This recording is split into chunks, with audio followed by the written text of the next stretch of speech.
Alors, merci d'accueillir au Lyséum Adrien Darco et Adrien Vert pour leur conférence sur les réseaux industriels.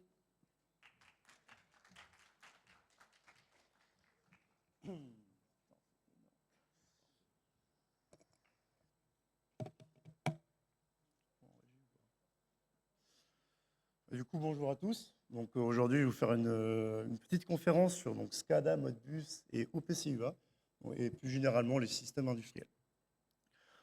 Donc, d'abord, on va commencer par une présentation de nous-mêmes et de notre entreprise. On va ensuite enchaîner sur les sujets et les objectifs de cette conférence. Après, on va faire les fondamentaux des systèmes industriels et les protocoles qui y sont associés. On va enchaîner sur une petite démonstration technique. Après, on va vous présenter quelques standards pour aller plus loin et on va finir sur une petite conclusion. Donc, pour commencer la présentation, bonjour, je m'appelle Adrien Darco, je suis consultant cybersécurité chez Olyseum. Et de mon côté, je suis Adrien Baird, ancien de l'ESSI Paris, promo 2023, et je suis maintenant chez Olyseum depuis 2 ans. Donc, juste en dessous, vous avez nos liens LinkedIn si vous voulez nous ajouter ou nous poser des questions après la conférence. Il n'y a aucun problème là-dessus, on essaiera d'y répondre. Pour notre entreprise, c'est Olyseum, elle a été créée en 2018. On a environ une quarantaine de collaborateurs, on travaille dans plusieurs secteurs, donc le consulting ou la formation par exemple. On a certaines qualifications, donc PASI et PAX, qui sont des qualifications plutôt reconnues dans le milieu de la cybersécurité. On a pas mal de secteurs d'activité et des clients associés, comme le maritime, le luxe ou la finance par exemple. Donc voilà pour la partie présentation. Je vais maintenant pouvoir présenter un peu plus ce sujet en détail. On va voir quelles sont les bonnes pratiques en cybersécurité industrielle et comment évaluer les systèmes industriels. L'objectif de cette conférence, du coup, c'est de comprendre les bases des systèmes indus, d'explorer quelques vulnérabilités des systèmes industriels avec un focus sur Modbus, donc sur le protocole Modbus. Et on va finir par comment sécuriser les systèmes industriels malgré le contexte métier qui est un peu complexe.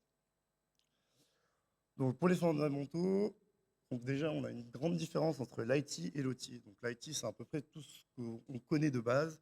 Donc c'est le système informatique, AD, poste de travail, des choses plutôt communes. Et nous, on va plutôt se focus sur l'OT. Donc l'OT, ça va être toute la partie qui va gérer les systèmes qui contrôlent des processus physiques. Donc ça veut dire vraiment, par exemple, une centrale électrique, une centrale de gaz, une automatisation, une usine de voiture, par exemple. Donc, sur cette partie OT, on a un certain nombre de composants industriels. Donc là, je vous ai présenté les plus communs, donc des PLC ou des automates en français. Donc ça va être des objets qui vont contrôler des machines en temps réel. On va avoir des capteurs, des actionneurs, qui vont par exemple relever le taux d'oxygène dans une salle ou actionner grâce à des pistons hydrauliques. On va pouvoir aussi retrouver des RTU et des IDE. Donc RTU, c'est un peu un PLC, mais de manière un peu plus simple, et qui sera avec beaucoup plus de distance qu'avec un PLC, qui va être actionné avec beaucoup plus de distance. On va avoir aussi les IDE qui vont se retrouver beaucoup dans les systèmes électriques. Donc ça va rajouter une petite sécurité, par exemple pour couper le système si on a vraiment un problème électrique. Pour gérer tous ces composants, on va avoir besoin de systèmes SCADA, donc un ou plusieurs systèmes SCADA en fonction du nombre de PLC qu'on va avoir besoin de gérer. Donc à quoi ça sert? Donc ça va permettre de superviser tous les objets qu'on vient de voir, en temps réel, bien évidemment. Donc récupérer les data, etc. On va aussi pouvoir envoyer des commandes pour piloter ces automates. Donc par exemple, changer la vitesse d'un ventilateur ou d'une turbine, par exemple. Dans le système SCADA, on a un certain nombre de composants. Donc par exemple, une IHM, mais, pour voir toutes les données qu'on a besoin.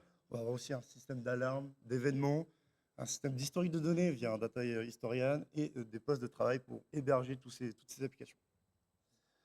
Donc là, on vient de voir à peu près tous les fondamentaux, donc tous les objets qu'on peut voir dans les systèmes Indus.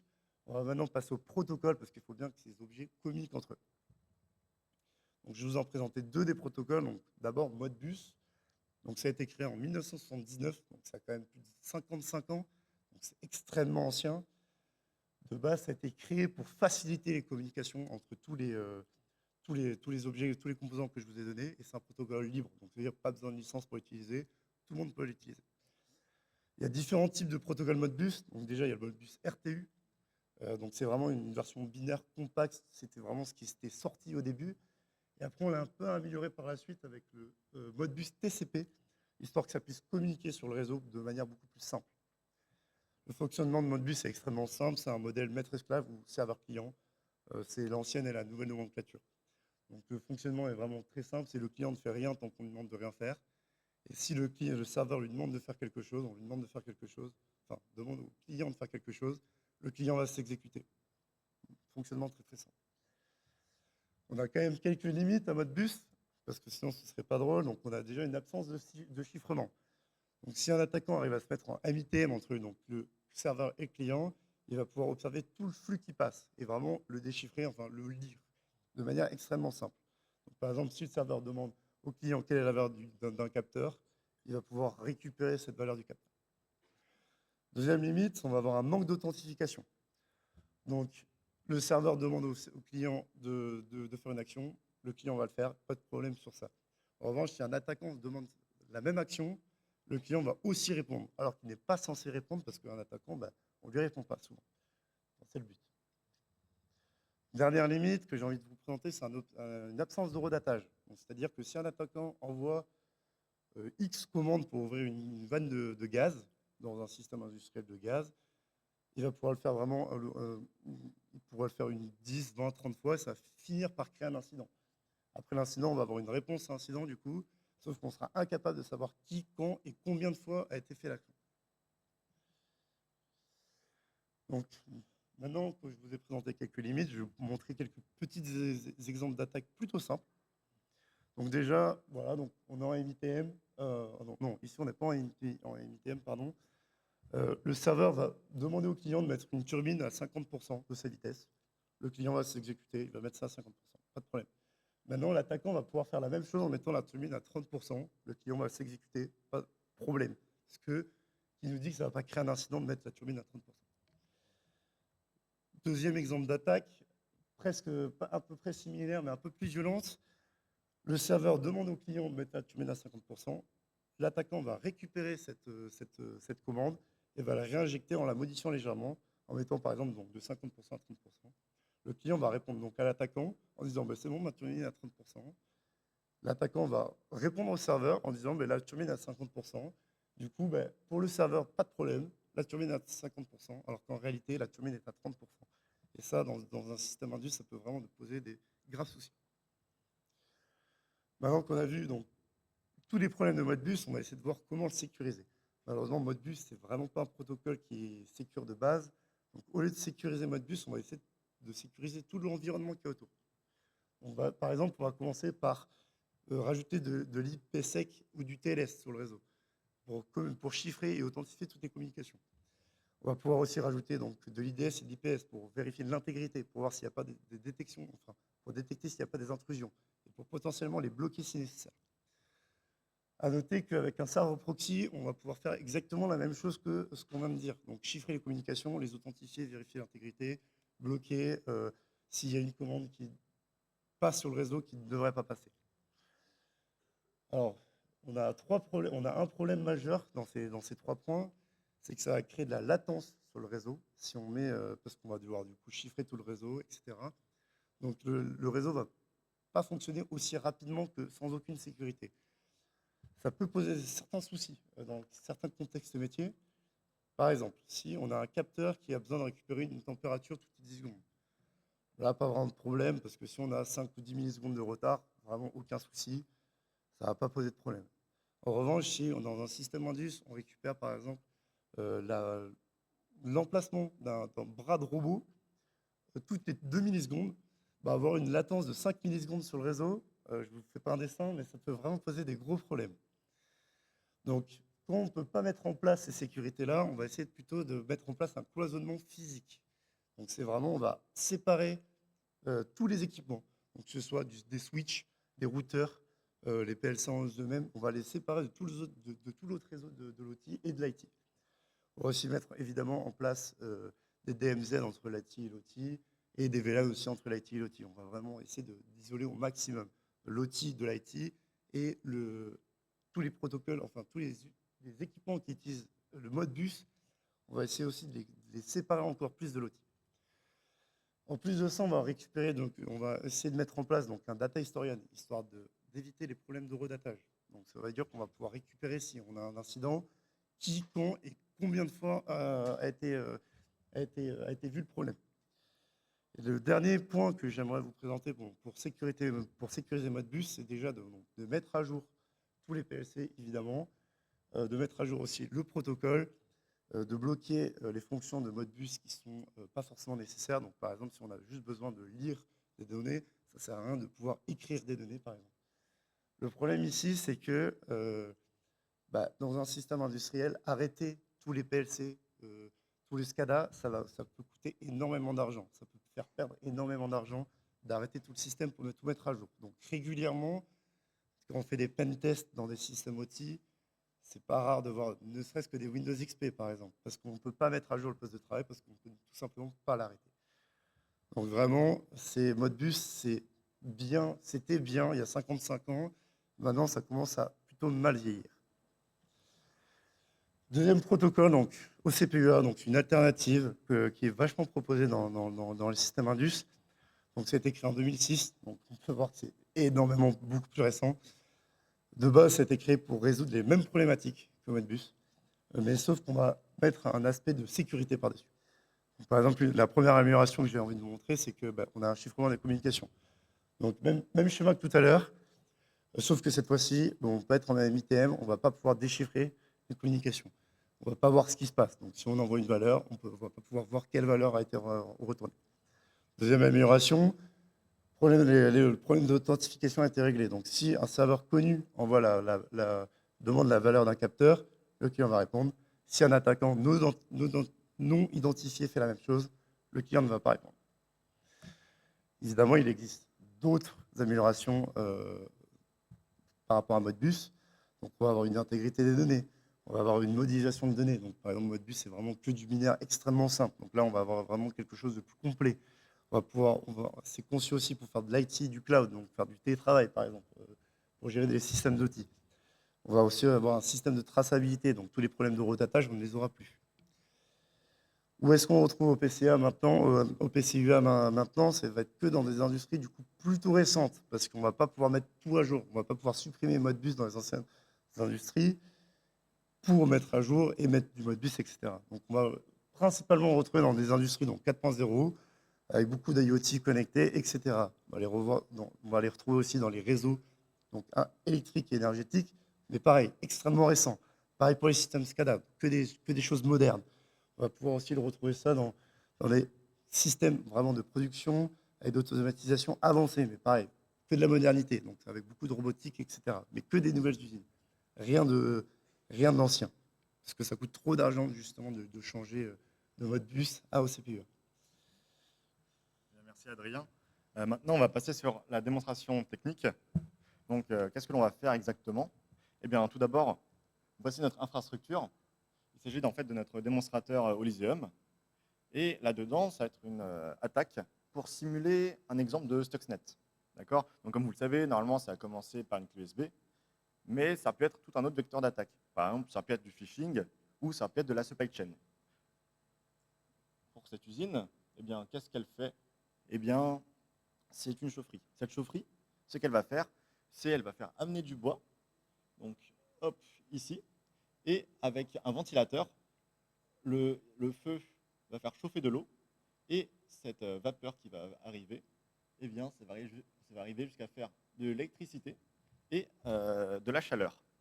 Donc ça produire deux choses en même temps, ce qui est pas mal. Mais, encore une fois, ceci est que notre infrastructure. Il faut voir ce qu'il y a en dessous. Eh bien, ce sont nos fameux automates. Donc, qu'est-ce que l'on peut retrouver? Eh bien, tout d'abord, pour le premier, ici, là, qui est entouré, c'est très souvent à peu près comme ça qu'on le retrouve, c'est-à-dire en jaune ou orange vif. C'est ce qu'on appelle un safety ICS.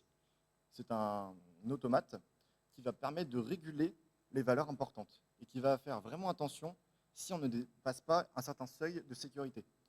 Par exemple, on va dire que si une valeur pour un automate dépasse les 100, eh bien, l'automate va exploser parce qu'il n'aime pas ça.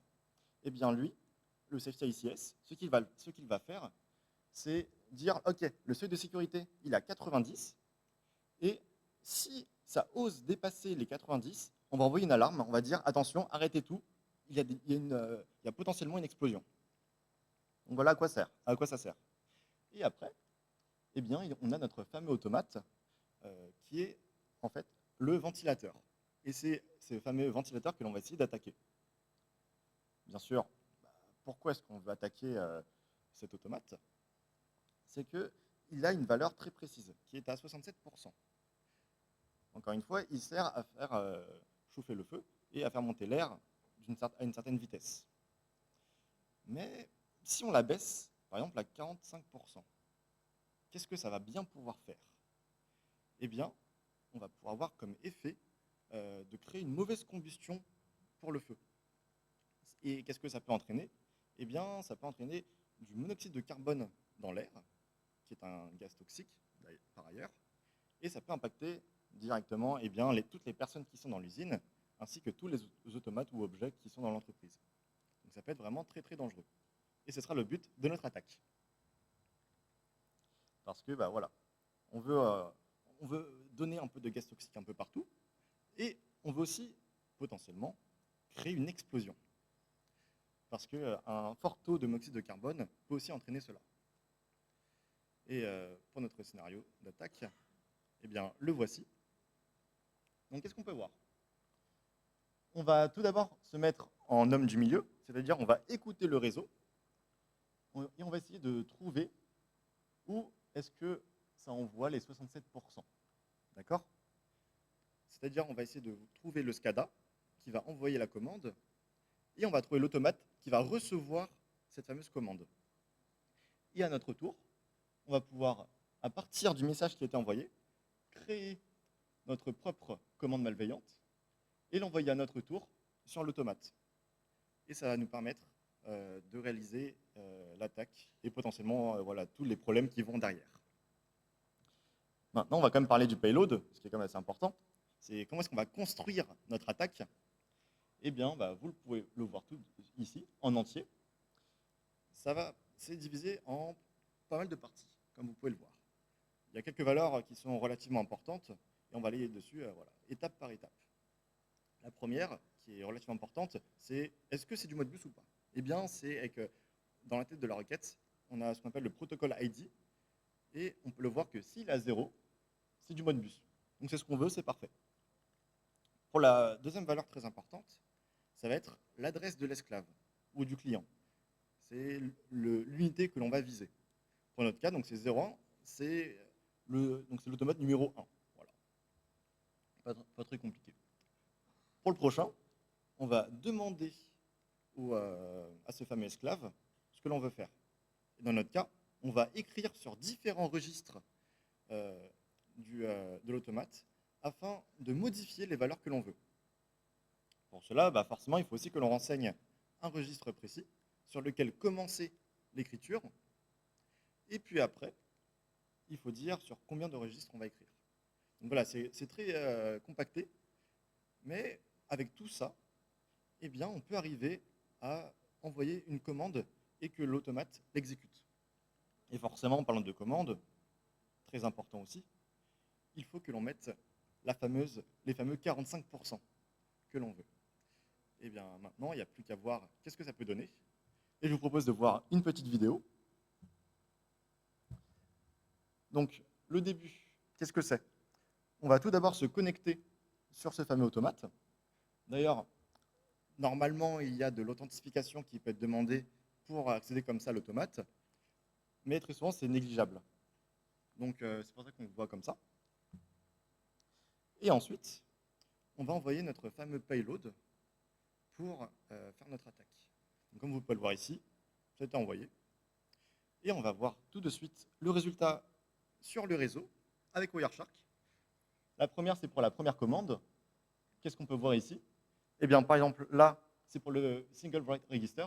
C'est pour dire que l'on veut écrire juste sur un seul registre, cette fois. Et aussi, on peut voir les dernières valeurs, qui sont en fait les plus importantes, 0001. Ça permet de dire quoi? Eh bien, tout simplement que l'on veut se connecter sur le PLC.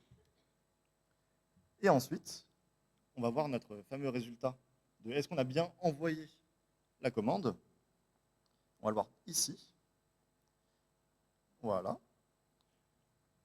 Qu'est-ce qu'on peut retrouver par rapport au payload qu'on a vu tout à l'heure? Eh bien, ici, je crois qu'on peut reconnaître le fait que l'on veut écrire sur différents registres. On retrouve juste en dessous aussi que l'on veut commencer à tel registre. Et enfin, la fameuse valeur dont on n'arrête pas de parler, le 4234, afin de modifier la vitesse de ce fameux ventilateur. Et maintenant qu'on a vu tout ça, on peut voir quand même en live qu'est-ce que ça fait. Sinon, c'est pas marrant. Donc, pour ça, qu'est-ce qu'on va voir? Eh bien, déjà, en entier, toute notre infrastructure avec le safety ICS, l'automate, et bien sûr le bouton stop qui est très important pour arrêter l'usine si tout va mal. Et enfin, notre fameux SCADA avec la chimie. On voit que pour l'instant, la valeur est à 67%, donc là, on attend un petit peu. Tout va bien. Enfin, on espère que tout va bien. Mais ça va quand même changer. On va passer à 45%. C'est-à-dire que l'attaque a bien été effectuée. On a réussi à envoyer notre fameuse commande malveillante afin de faire baisser tout cela. Et on arrive forcément à la possibilité d'avoir ce fameux gaz toxique dans l'air. Le safety ICS, qui se rend compte du problème, va déclencher les alarmes. Donc on le voit déjà avec, encore une fois, le poison. On le voit bientôt avec l'alarme qui va se déclencher ici. Et enfin avec la possibilité d'explosion qui va arriver ici. Voilà, voilà. Donc notre attaque a réussi. Voilà. Ceci est un exemple, on va dire, plutôt gentil, plutôt simple, de ce que l'on peut faire en attaquant directement les automates à travers Modbus. Mais bon, notre attaque est un peu gentille, on a pu faire pire. Si on pense à ce que Adrien nous avait parlé tout à l'heure, qu'est-ce qu'on peut faire? Maintenant, imaginez la même attaque, mais cette fois, on va inhiber le safety ICS. C'est-à-dire, on va lui faire croire que la valeur est à 67% pour qu'il ne déclenche pas toutes les alarmes. Maintenant, on peut imaginer tous les résultats. Il y a du gaz toxique dans l'air, très dangereux, possibilité d'explosion, et personne pour alerter tout cela. Et c'est pour ça que c'est très, très important de bien sécuriser Modbus, et même l'industriel de manière générale. Maintenant, merci Adrien, je te laisse la suite. Donc là, on a quand même relativement vu la base des systèmes industriels. Il y a évidemment moyen d'aller beaucoup plus loin. Donc déjà avec certains standards que j'ai envie de vous présenter. Donc en France, on a bien évidemment l'ANSI, mais plus internationalement, on a aussi le NIST, l'ISO ou le NERC. Donc toutes ces entreprises vont présenter des documents, pour certains complètement imbuvables et extrêmement longs, mais à l'intérieur, il y a vraiment des informations extrêmement importantes qui vont permettre de sécuriser l'IoT, malgré le contexte métier, etc. C'est vraiment une véritable mine d'or. Donc, si vous voulez aller plus loin, je vous encourage à aller rechercher ces ressources sur Internet et à les lire, même si il y a quand même beaucoup de textes à lire. Mais c'est terriblement intéressant. Donc, pour finir cette conférence, donc une petite conclusion. Donc déjà, on espère vous avoir montré donc, les bases des systèmes industriels et les protocoles qui sont généralement utilisés dedans. On a montré donc une petite démonstration technique pour compromettre un système industriel. On vous a montré quelques techniques un peu de base pour sécuriser ces systèmes-là, malgré le contexte métier. Donc, comme on a pu voir, c'est que certaines industries, certaines usines ne peuvent pas accepter tous les types de sécurité qu'on peut mettre en place. Et j'espère vous avoir donné envie d'en apprendre plus, surtout sur ce point-là, parce qu'on ne sait pas des points qu'on voit forcément en cours, alors que c'est des points extrêmement intéressants et complexes. Donc, merci pour votre attention, et si vous avez des questions, n'hésitez pas.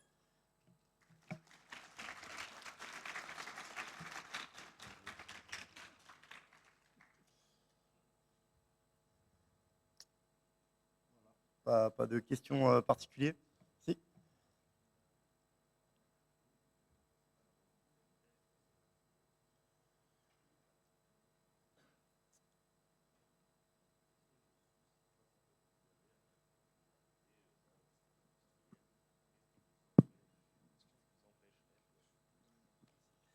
qu'est-ce qui vous empêcherait d'aller jusqu'au bout de votre pen test?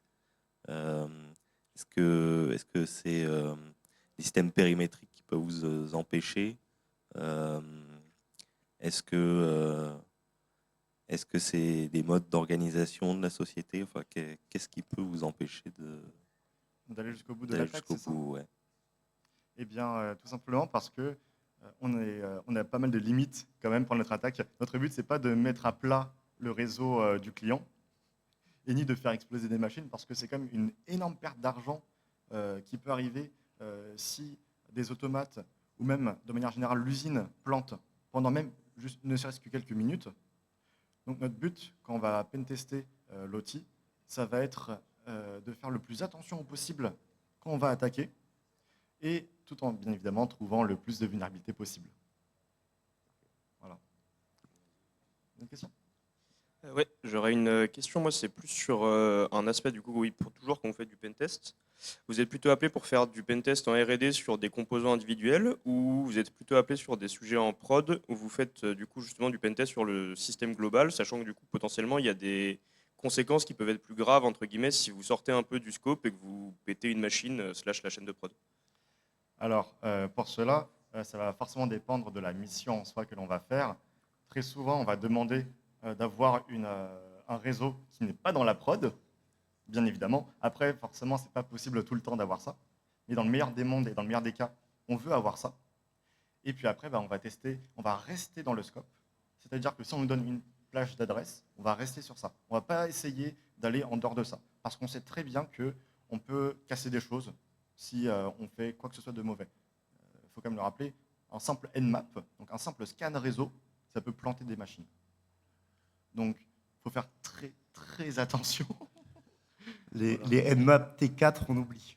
Vraiment, il ne faut pas faire ça. Hein. C'est T1 minimum. Genre, on ne va pas plus loin. Il y avait une question aussi ici, je crois. Il y a le micro qui arrive, t'inquiète. Donc vous avez dit que l'authentification pour la connexion à l'automate était négligeable. Pourquoi? Parce que ça pourrait être un grand frein à l'attaque. Alors, c'est une bonne question. Alors, les automates, régulièrement, sont plutôt anciens. Et le système d'authentification qu'il y aura dessus, ça va être par exemple du SSH, tu vois, mais une version extrêmement ancienne, donc très vulnérable. Et ça va être aussi potentiellement du TNet carrément, donc encore pire que le SSH. Donc, en fait, c'est facilement cassable, quoi. Donc, on peut le négliger dans une démonstration pour des clients ou pour juste faire une démonstration technique facile, quoi. Voilà. Mais en production, la plupart des automates sont... C'est soit des mots de passe par défaut, soit des choses qui sont facilement cassables, quoi. Ok, merci. Est-ce qu'il y a d'autres questions?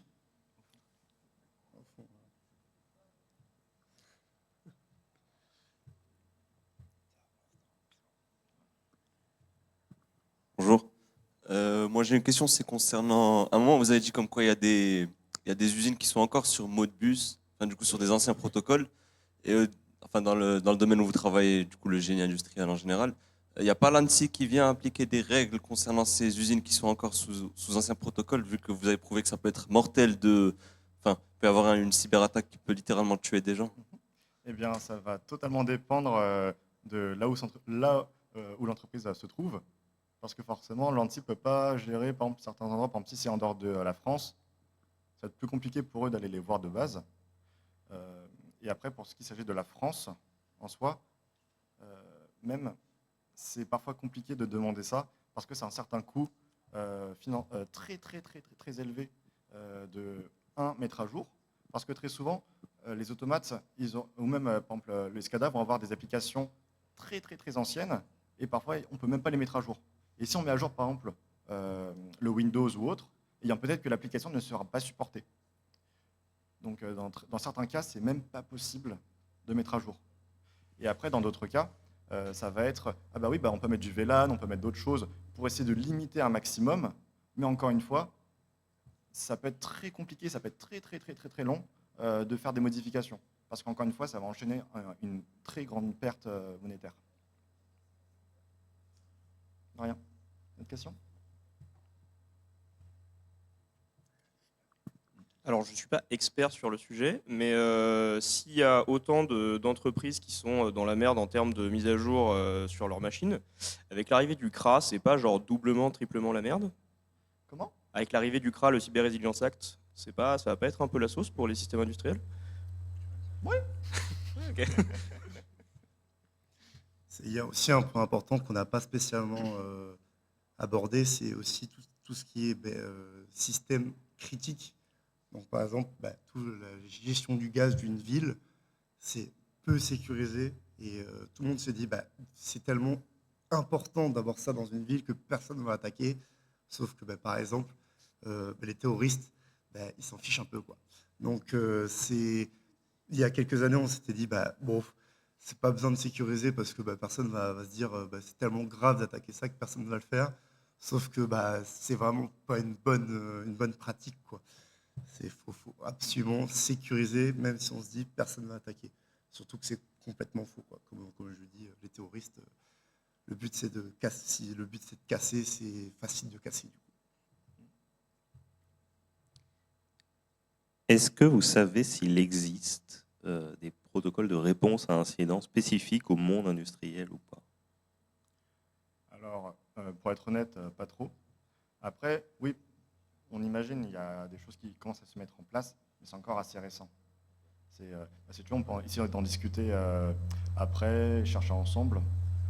Ok, Ok, ça marche. parfait. D'autres questions? Et évidemment, si vous en avez d'autres, n'hésitez pas à nous ajouter sur LinkedIn, on essaiera d'y répondre. Merci.